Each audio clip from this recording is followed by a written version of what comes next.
8th standard students, let us start new lesson Bhasha Sajjata from your syllabus. Bhasha Sajjata, that means to decorate our language, the necessary thing is grammar portion. आपका जितना grammar portion पे पकड़ अच्छी रहती है उतनी आपकी language पे पकड़ बहुत अच्छी होती है. उसके लिए किसी भी भाषा का, किसी भी लैंग्वेज की जो मेन थिंग है वो है उसका ग्रामर पोर्शन. और इसी तरह से यहाँ पे संस्कृत में भी ग्रामर पोर्शन दिया गया है. और इसको स्टार्ट करने के पहले मैंने आपको वर्णमाला, जो पहला वीडियो बनाया था तो वो वर्णमाला का बनाकर भेजा था मैंने, कि वर्ण स्थानानी क्या है, कौन कौन से प्लेसेस हैं हमारे माउथ में जिनका यूज़ करके हम डिफरेंट लेटर्स का प्रोनाउंस करते हैं. उसी चीज़ को आगे बढ़ाते हुए यहाँ से हम भाषा सज्जता स्टार्ट करते हैं. Let us try to develop some understanding of Sanskrit language. क्योंकि संस्कृत जो है उतनी आम बोलचाल की लैंग्वेज नहीं रही है, but it's necessary to learn Sanskrit. क्योंकि सभी भाषाएं जो है वो कहीं ना कहीं ऐसा कहा जाता है कि उनकी उत्पत्ति जो है वो संस्कृत भाषा से हुई है. So we will develop our knowledge of Sanskrit language in this lesson. Now activity first. Read the words given below without touching the lips or to each other. हमारे ये जो आप प्रोनाउंस करते हैं वर्ड, तो आप ये ध्यान दीजिए कि वहाँ पर आप माउथ का कौन सा पार्ट यूज़ कर रहे हैं. क्या उस पार्ट का यूज़ किए बगैर आप ये वर्ड्स बोल पा रहे हैं. मेरे साथ आप बोल भी सकते हैं, उतना टाइम मिलेगा आपको ट्यूटोरियल के लिए. क्यों? क्योंकि ये grammar portion it's very important. तो उस पर अच्छी तरह से आप ध्यान दीजिए. मनोजः, पठति, भारतः, फलम, बभूव. ये प वर्ग है, देख लीजिए आप. प, फ, ब, भ, म. और जैसा कि मैंने ट्यूटोरियल में बताया था कि इसका जो आपका जो प्रोडक्शन प्लेस है उसका ये होता है लिप्स. ओष्ठव्य कहा जाता है इन लेटर्स को. तो बगैर लिप्स का यूज़ किए हुए हम ये वर्ड्स नहीं बोल सकते. In activity 2, read the following words without touching the tongue and teeth to each other. तत्परः, ददाति, धनम, पंथाः. जब आप ये बोलते हैं तो टंग और टिथ दोनों का कहीं न कहीं टच होता है. तत्परः, तो आपके जो ऊपर वाले जो दांतों की प्लेट है उसका जो बैक साइड है वहाँ पर आपकी टंग तत्परः जब बोलते हैं तो यूज़ में आती है, तो हम नहीं कर सकते. ये एक्टिविटी 1 और एक्टिविटी 2 आपको नहीं लिखना है आपकी नोटबुक में. Could you read the words? No. Why? Because the necessary thing is to production these letters we use these parts of mouth. Think and discuss. Find the reason and write in your notebook. No need to write already. So this thing already I explained, because we use the parts of mouth to produce these words. Okay. Now discuss that and try to understand the table on basis of your discussion. Already we have done this table in my tutorial. That is I made for you one video, है ना. वर्ण स्थानानी मैंने आपको बताया था, उसमें अ से हमने अम और अह को अयोगवाह, जो first tutorial I have send you. Okay, already I had send.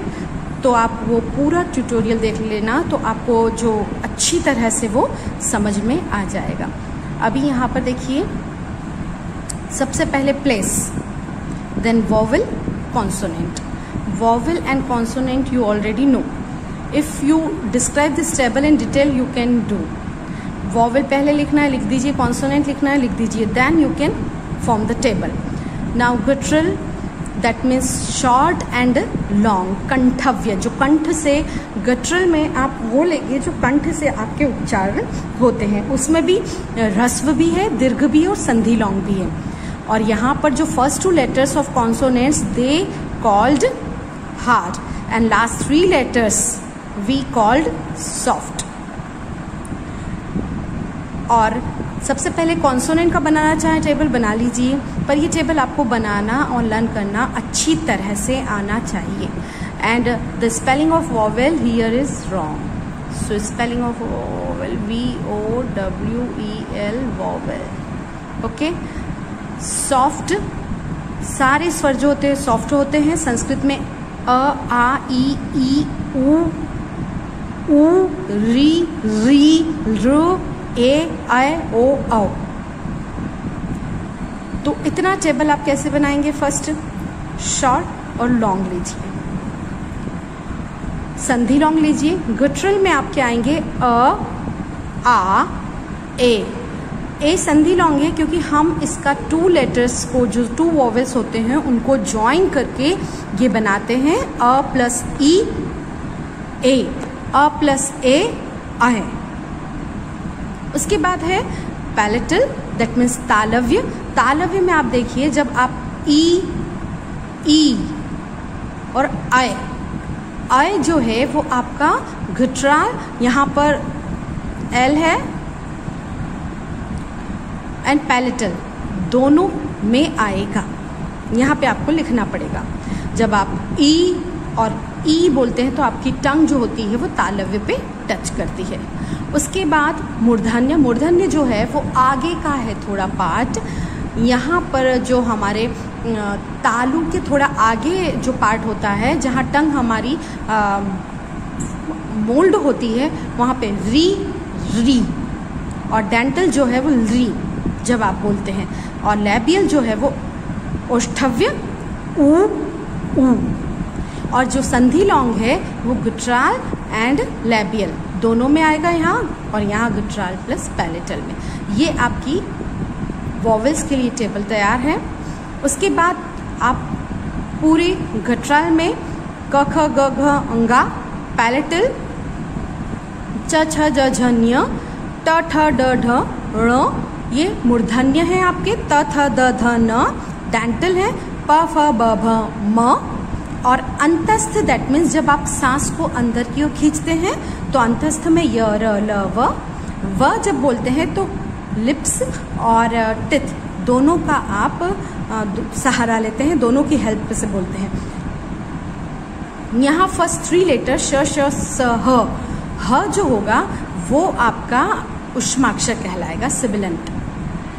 और ये तीनों लेटर जब आप लेंगे तो वो हार्ड में लेंगे, और ये इजीली बोल दिया जाता है, इसलिए ह. तो ये टेबल आपको बहुत अच्छी तरह से समझ लेनी है. आप ध्यान रखिए, कवर गुटराल, च पैलेटल, देन सेरेब्रेट ट, डेंटल त, लेबियल प, अंतस्थ और उष्माक्षर सिबिलेंट. इस तरह से आप टेबल को पूरा लर्न कर लेंगे. और again you will draw from here वर्ण स्थानानि, and then you will write. Again you will draw this table. Children, correct the spelling of cerebral here. CEREBRAL, cerebral. Now you know which internal mouth organs are used to produce certain sounds. Now you all are aware about it. The production place of each sound is different. When you will produce the k, the production place of k is different, p is different. The production place of vowels is correct the spelling, and consonants are mentioned in the above table. Studying the table, you will learn or know which organs of the mouth are mainly needed to produce the sound of each alphabet. After taking practice, first take practice, then easily you can know. The study of the table shows that there are 33 consonants and 13 vowels. Correct the spelling. There were more vowels and consonants in Sanskrit language, but in modern classical Sanskrit, the sound mentioned here are more used. We use these vowels often, so that's why we are taking only 13 vowels in our Sanskrit language. Those are a, e, u, ri, ri, a, I. ओ, औ. Ayog, vah swar. We use only the symbol of this. And the vowel and the consonants are k, kh, g, gh, ch, ch, j, jh, nya, t, th, k, kh, g, gh, anga, ch, ch, j, jh, nya, t, th, d, dh, n, t, th, d, th, n, p, f, b, bh, m, y, r, l, v, sh, sh, s, h.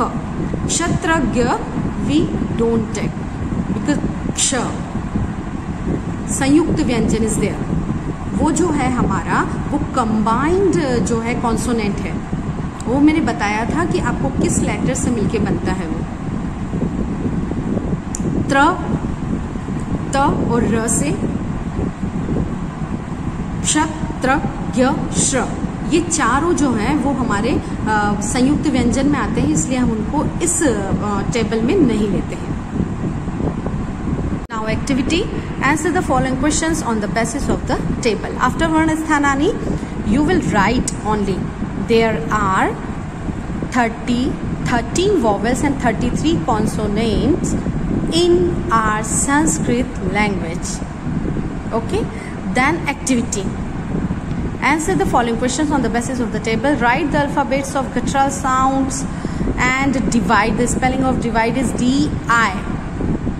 In place of E-I. Divide them in vowels. Already you know the spelling, and consonants. So you will study the table and you will divide the vowels and you will write their guttural sounds, vowels, consonants. Then same you will palatal and cerebral.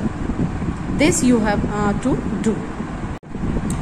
This homework you will send on my personal WhatsApp number also. Now exercise. Write the following words in legible handwritings. No need to do, only read, pronounce. Bhadram, Nripah, Uttungah, Bhavishyati, Chanchalah.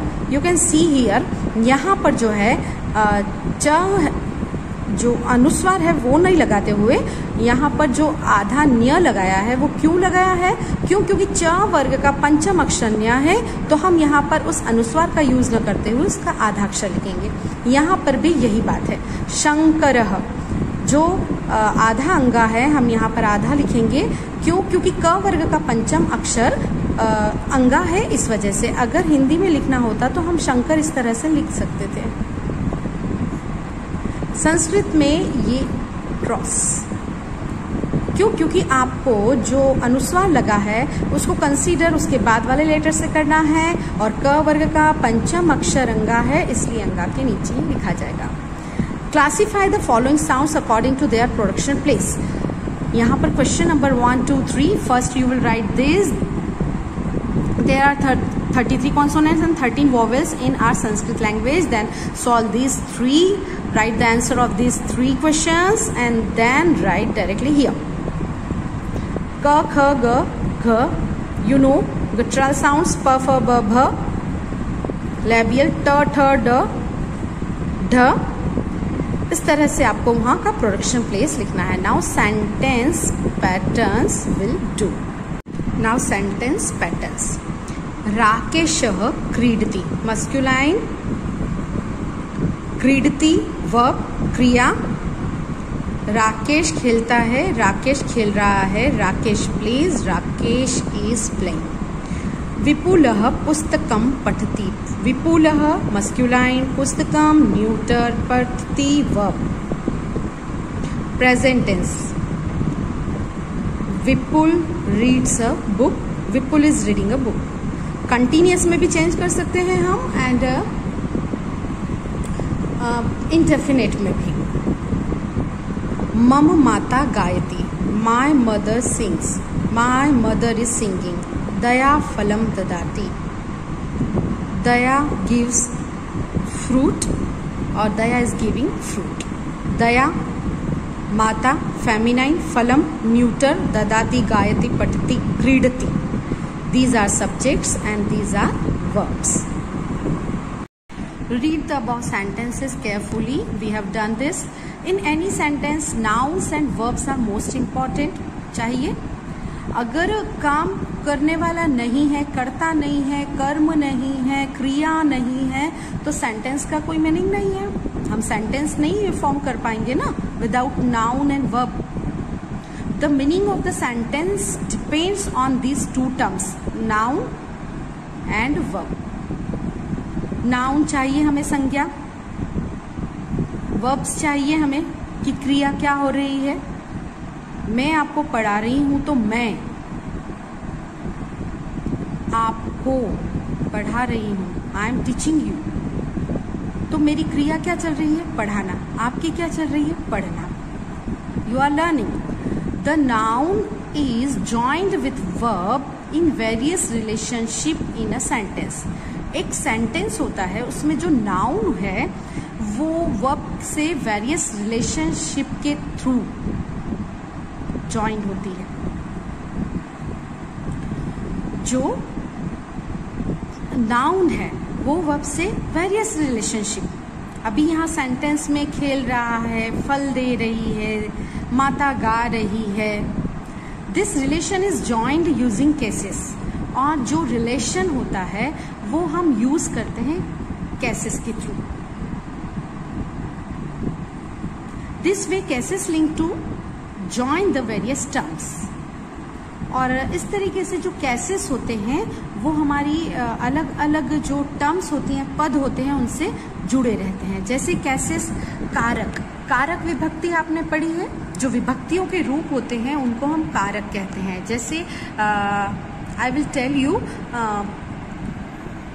अगर मैं ये कहूँ राम ने श्याम को पुस्तक दी, तो राम ने मैंने यूज किया, ये कारक है।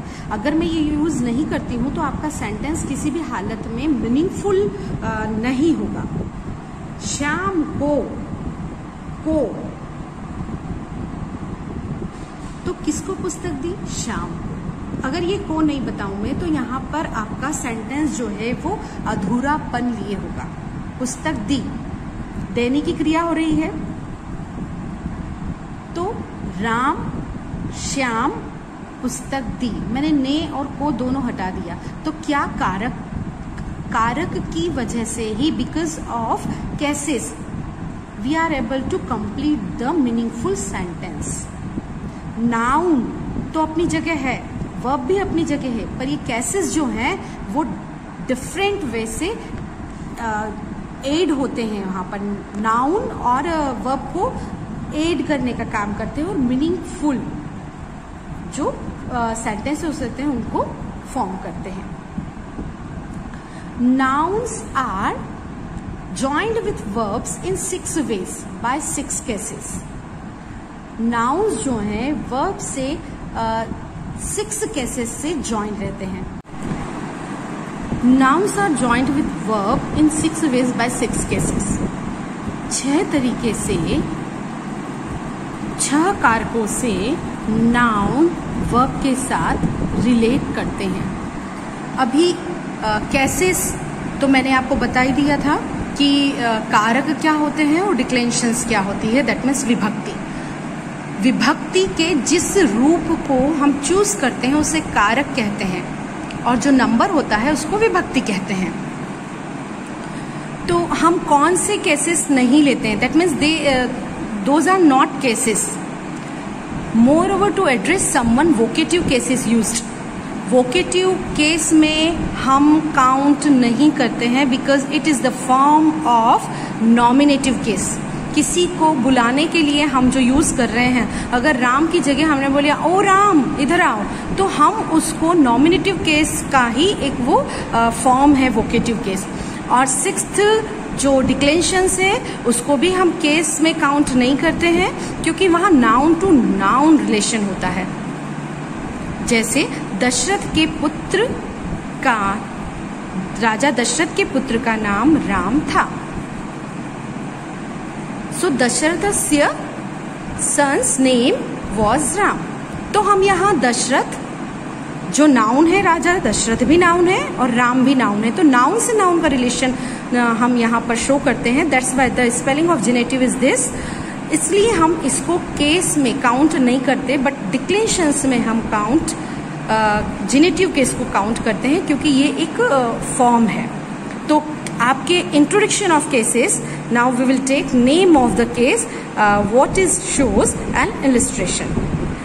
These are declarations, first, second, third, fourth, fifth, sixth, seventh संबोधन।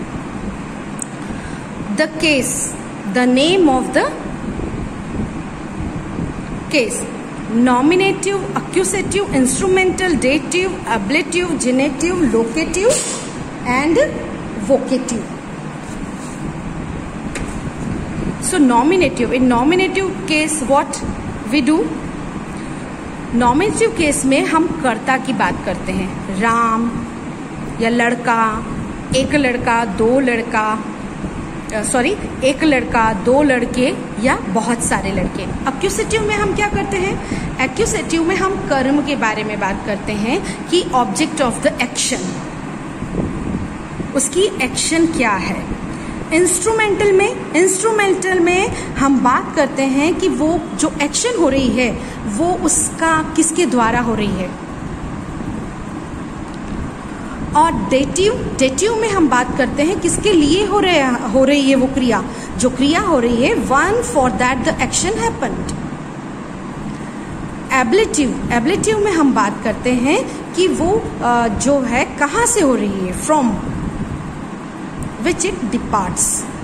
जेनेटिव में one with whom it has relation, उसका संबंध क्या है, नाउन से, नाउन का नाउन से रिलेशन। लोकेटिव में हम डायरेक्शन की बात करते हैं, the source of the action, कि एक्शन कहाँ, इवनिंग, मॉर्निंग, टेबल पर, बॉक्स में, इस तरह से। And address, whom to talk. तो यहाँ पर उसके सिंबॉलिक फॉर्म जो है वो दिए गए हैं। डिक्लेरेशंस जो है हम यहाँ पर लेते हैं singular, dual, plural. 3 forms of the declaration we always take, and here we'll take the numbers. That means name of the cases and declarations we write. Name of the cases every time we don't write, but declarations we write. तो हमें ये जो संबोधन है इसको भी हम declarations में काउंट नहीं करते हैं। तो हमारी विभक्तियाँ दैट मीन डिक्लेरेशंस, विभक्तियाँ कितनी होती हैं? 7, और हमारे केसेस कितने होते हैं? 6। तो आप ये चीज याद रखेंगे और इसका मैं आपको नोट्स बना के what you have to write I will send you. So whenever I am telling you, now you can start writing work, then only you will start writing work, okay? Now next is, with the study of the above table of cases, sentences of Sanskrit can easily be understood. If we study this table thoroughly by heart, table I show you how you can form the table. तो हमें संस्कृत के जो sentences हैं वो हम easily we can understand with the help of the about table. Find out the sentences from the book in which different cases have been used and note them. So don't do this work, don't write, and writing work definitely I will send, okay? So wait for my work and keep patience.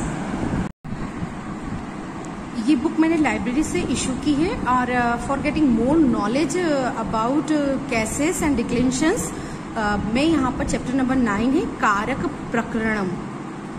अगर आप चाहें तो ये book का नाम भी मैं आपको बता दूंगी। I will take a pic of this and I will send you. If you want to purchase you can purchase, it is very good. जिन शब्दों का क्रिया से सीधा संबंध होता है तथा जो क्रिया करने में सहायक होते हैं उन्हें कारक कहते हैं।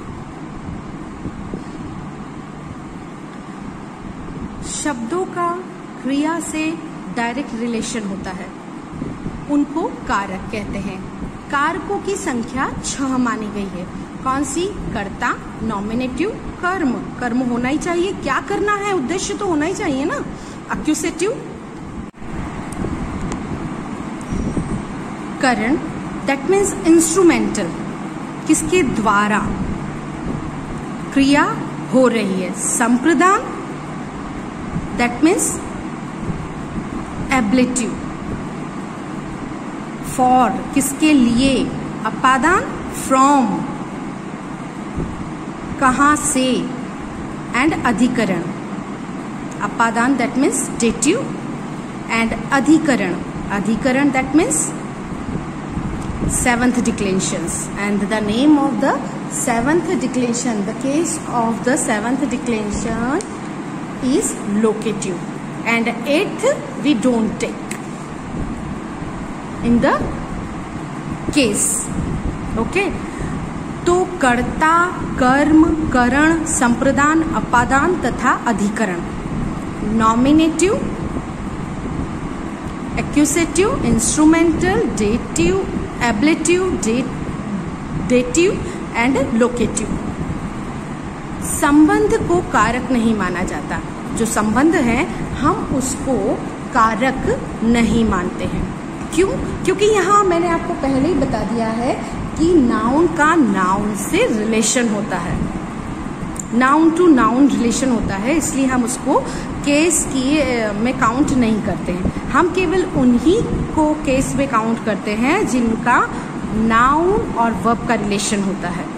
और इसी तरह से डिक्लेंशंस जो होती हैं, विभक्तियां जो होती हैं, वो 7 होती हैं, first, second, third, fourth, fifth, sixth and seventh. जो 8th डिक्लेंशन है वो केवल फर्स्ट का ही फॉर्म होता है। संबोधन प्रथमा का ही भेद है, कोई अलग विभक्ति नहीं है।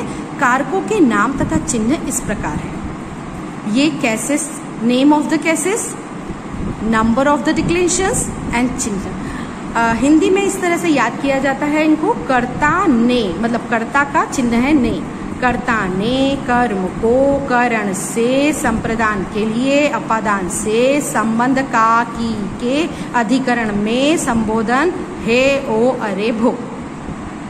आप इस तरह से याद कर सकते हैं। और फिर यहाँ से nominative, एक्यूसेटिव, instrumental, ablative, dative, generative, locative, vocative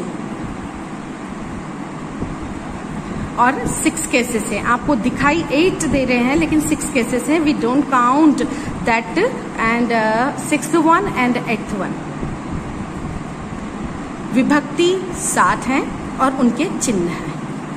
इस प्रकार चिन्हों के अनुसार विभक्तियां लगाई जाती है, मतलब हम केस के जिस रूप का उपयोग करते हैं उस चिन्ह को कारक कहते हैं। इस प्रकार इन विभक्ति का जो विभक्त मतलब सेंटेंस को डिसजॉइन करना, विभक्त मतलब बांट देना। इस प्रकार इन चिन्हों के अनुसार विभक्तियां लगाई जाती हैं, अर्थात ने चिन्ह वाले शब्द में प्रथमा को, चिन्ह वाले शब्द में द्वितीया को, चिन्ह वाले शब्द में द्वितीया दैट मीन्स 2, और के द्वारा चिन्ह वाले शब्द में तृतीया विभक्ति लगाई जाती है। जैसे रामः, तो आपका कौन सा केस हुआ है? ये प्रथमा विभक्ति। और राम को लड्डू पसंद है, तो वहां कौन सी आएगी? को, तो सेकंड आएगी। और यहाँ राम के द्वारा, तो बाय राम, थर्ड। उसके सारे चिन्ह मैं आपको अभी बताऊंगी। छात्र कारकों के नाम तथा उनके चिन्हों को अच्छी तरह याद कर ले, इससे उन्हें वाक्यों का संस्कृत अनुवाद करने में बहुत सहायता मिलेगी। आप अगर कारकों के चिन्ह, तो जैसे मैंने बताया है हिंदी में इस तरह से याद कर लीजिए, क्योंकि हिंदी और संस्कृत, देखिए हम जो संस्कृत है उसको हम with the help of Hindi जो है वो अच्छी तरह से सीख पाएंगे, और फिर उसका ही ट्रांसलेशन आप जब हिंदी का आप इंग्लिश में करते हैं तो इजीली यू कैन अंडरस्टैंड। तो यहाँ पर जो नॉमिनेटिव केस है उसका आपका केस का जो है वो है ने, और यहाँ पर इंग्लिश में देखें तो केवल नॉमिनेटिव केस है विसर्ग के साथ। यहाँ पर टू, यहाँ पर बाय, यहाँ पर फॉर, यहाँ पर फ्रॉम, ऑफ, इन, ऑन और ओ। एक बार फिर इस पेज के बारे में आपसे बात करना चाहूंगी। यहाँ पर मैंने आपको first, second, third, fourth, 6th, 7th, 8th और यहाँ cases, name of the cases, और यहाँ पर व्हाट इट शोज, और यहाँ पर इलिस्ट्रेशन देखिए। गजह मंदम चलती, हाथी धीरे चलता है। यहाँ पर गजम, अगर टू की बात कर रहे हैं, टू द एलिफेंट। फिर अगर हम हाथी के द्वारा यहाँ हाथी को केला दे दो, या उसे केला बहुत पसंद है। अगर यहाँ पर है तो बाय द एलिफेंट, यहाँ पर गजाय आप देख रहे हैं, यहाँ पर चिन्ह गजात फ्रॉम द एलिफेंट, गजस्य ऑफ द एलिफेंट, गजे ऑन द एलिफेंट, हे गज ओ एलिफेंट। अगर हिंदी की दृष्टि से देखें तो कर्ता सब्जेक्ट है यहाँ पर टू द एलिफेंट है, दैट मीन्स कर्ता ने कर्म को करण से अपादान के लिए, संप्रदान के लिए काकी के अधिकरण में और संबोधन हा ही, हे, अरे, ओ, हो। इस तरह से आप याद कर लीजिए, पहले हिंदी का और फिर संस्कृत का। और इंग्लिश तो आपको लर्न करना ही है।